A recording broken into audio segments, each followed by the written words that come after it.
You ever look at an options price move and just think, why? I mean, the stock barely budged, so what in the world is going on? Well, today we're pulling back the curtain and decoding the 5 hidden forces that are always pulling the strings on option prices. We're talking about the Greeks: delta, gamma, theta, vega, and rho. So let's get you in the cockpit and teach you how to read the instruments. And this right here is the absolute best way to think about them. The Greeks aren't just some abstract theory for a textbook, they are your instrument panel. Every single one is a dial telling you something absolutely critical about your trade's speed, its acceleration, and how sensitive it is to everything else happening in the market. You master these and you stop flying blind. It's that simple. Okay, before we take off, we got to do our mandatory pre-flight check. Just a quick reminder, this is all for educational and entertainment purposes. It is not financial advice. Options trading is a risky business, so please do your own homework and never, ever risk more than you can truly afford to lose. All right, safety briefing complete. Let's get this show on the road. All right, welcome to Section 1, Ground School. We're going to start with a really simple idea: the expensive flight ticket. See, before we can understand the instruments, we've got to understand the vehicle we're flying. So just imagine for a second that an option is like a very special kind of flight ticket, one where the price of the flight changes every single day. So, a call option, that's kind of like a price lock voucher. You pay a small fee today for the right, not the obligation, but the right to buy that flight for a guaranteed price, let's say $1,000, anytime before your trip. Now, if the market price for that same flight suddenly skyrockets to $1,200, you win. You still get to buy it for $1,000.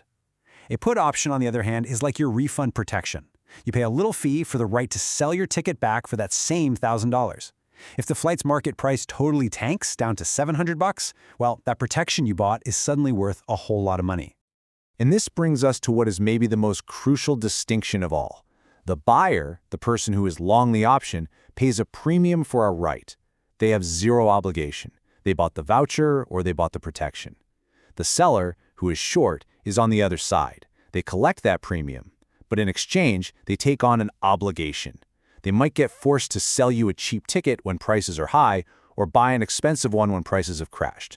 This whole buyer-seller dynamic, it's the key to absolutely everything that follows.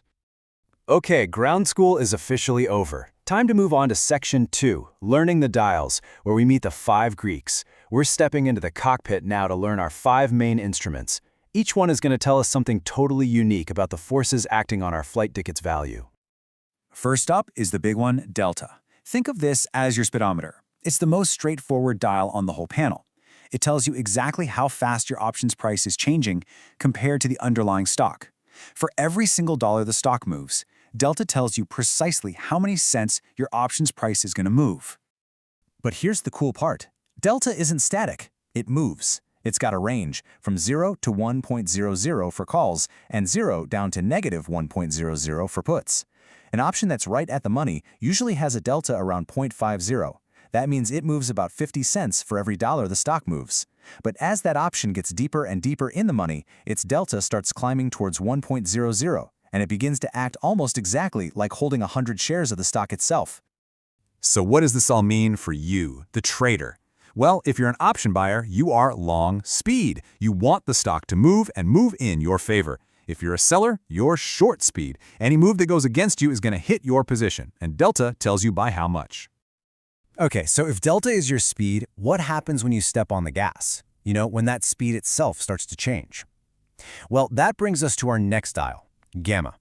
This is your acceleration. It measures how quickly your speed, your delta, changes.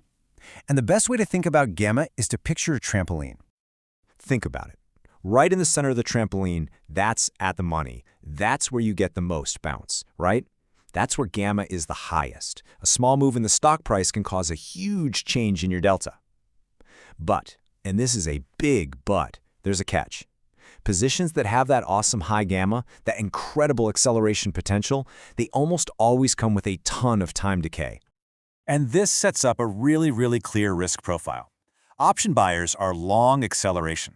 They love it when a small move explodes into a big one, because their delta just ramps up super fast. Sellers, though, they're short acceleration.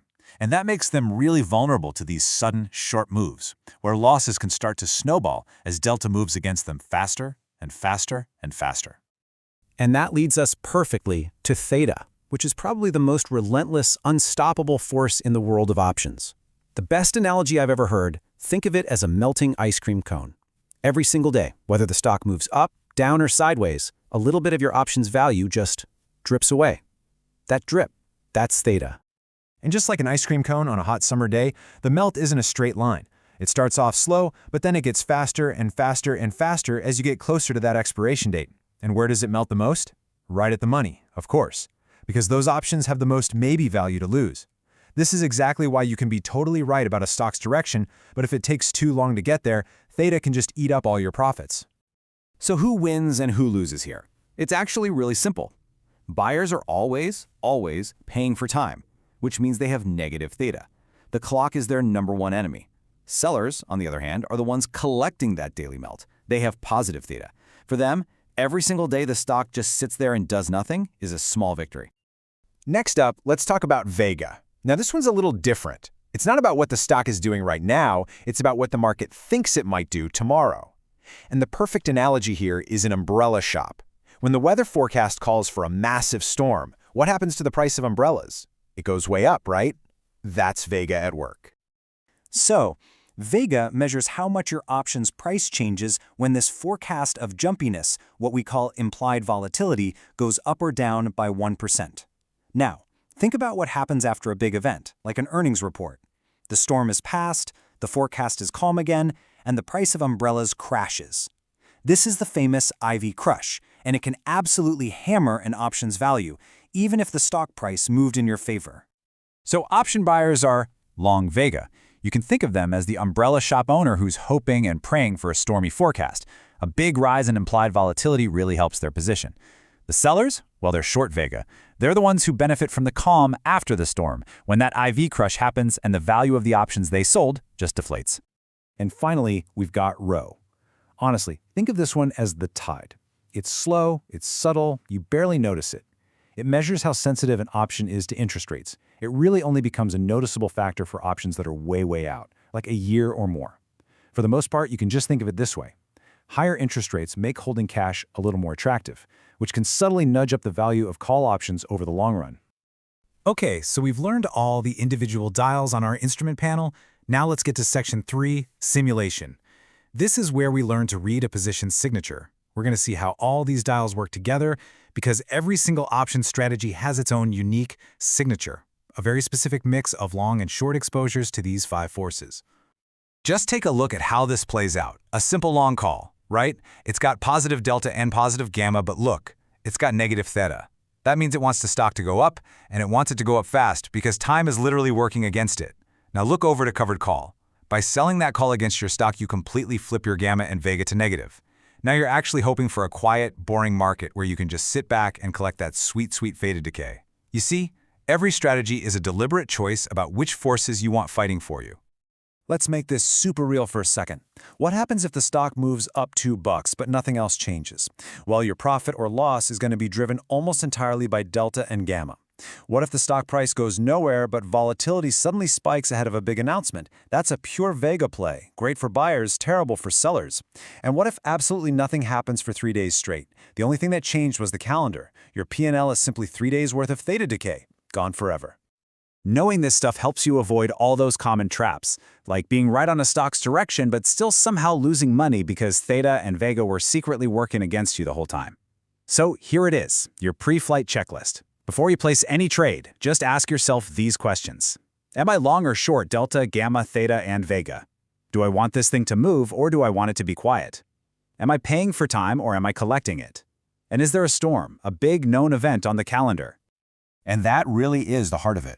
By understanding these 5 dials, you stop guessing and you start navigating. You can read your position's signature and know exactly what you're betting on. Is it a change in price, a change in acceleration, the simple passage of time, or a change in the forecast? So the next time you pull up an option chain, before you click a single button, ask yourself that one simple question. Which dials am I long and which dials am I short?